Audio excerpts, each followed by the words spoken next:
Ladies and gentlemen, David Crockett has gone to the hospital to check on the American Dream, Dusty Rhodes. And David will not be with us the balance of the program. Here's Jim Cornette. I heard what Paulie Dangerously said. Let me tell you something, Paulie. You don't never in your life have to worry about a kid running up to you saying, "Are you my daddy?" Because even if a woman would, you can't, brother. Ladies and gentlemen, I present, except no substitutes, not the original, not the extra crispy, but the real. Beautiful Bobby and Sweet Stan, the Midnight Express.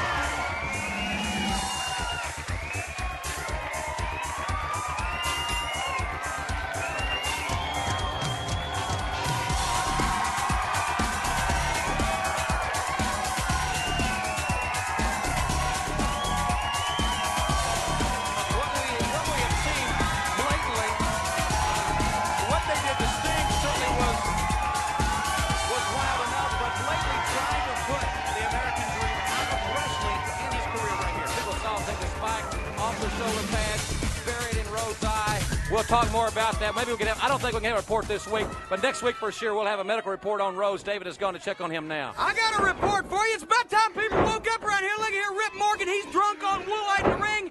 Season's beating December the 7th. Do you realize what that's going to hold? That is the first time that either one of the Midnight Express, Beautiful Bobby or Sweet Stan, have ever been in the ring against Ric Flair, the World Heavyweight Champion. The first time ever, Ric Flair and Barry Windham against Beautiful Bobby and Sweet Stan. It's going to be one of the classic matches of all time. I'm looking forward to it because we're going to finish the job that we started. Because of us, there's now 2 horsemen instead of 4.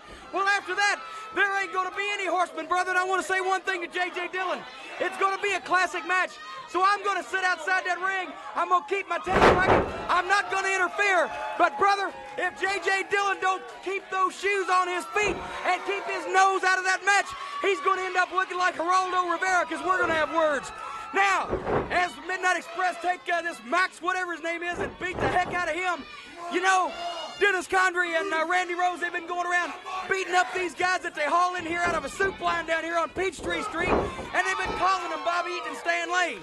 Now, it's a whole lot easier to beat up a couple of guys and call them Eaton and Lane than it is to do the thing to the real deal.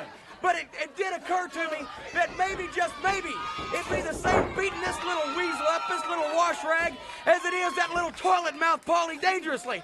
So what I'm going to do right now, I am going to show you that I'm going to take this jacket that I've been carrying around with me, and I'm going to use it as a Johnny brush, and I'm going to clean that toilet mouth Paulie Dangerously's pipes out with it once and for all, brother. And at Starcade 88, if we can't find him until then, the Midnight Express is going to do the same thing to Condrey and Rose. Hold on a second.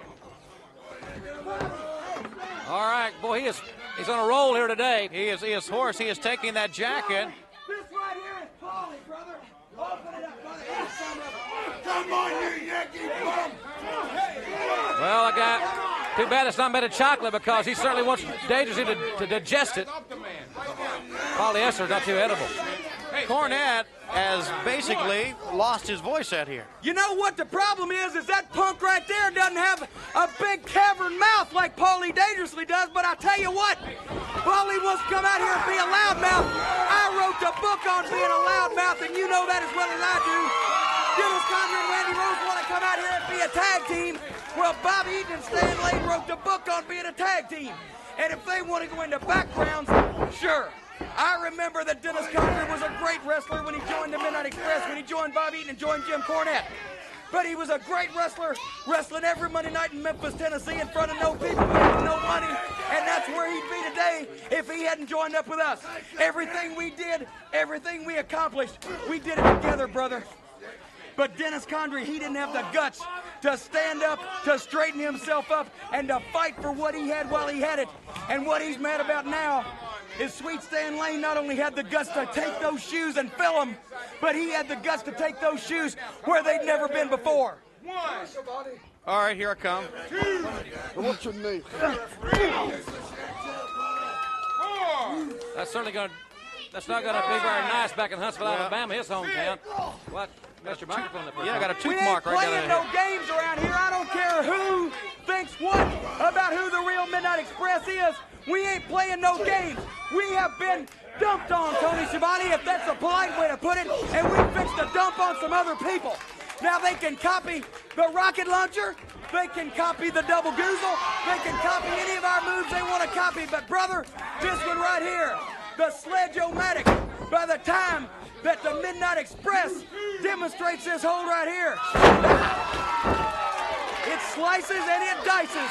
And brother, Randy Rose and Dennis Condrey can copy anything they want to, but they can't copy that. We're sick of beating up dish rags. We want the real thing. We want Paulie, we want Condrey, and we want Rose. And they will get them.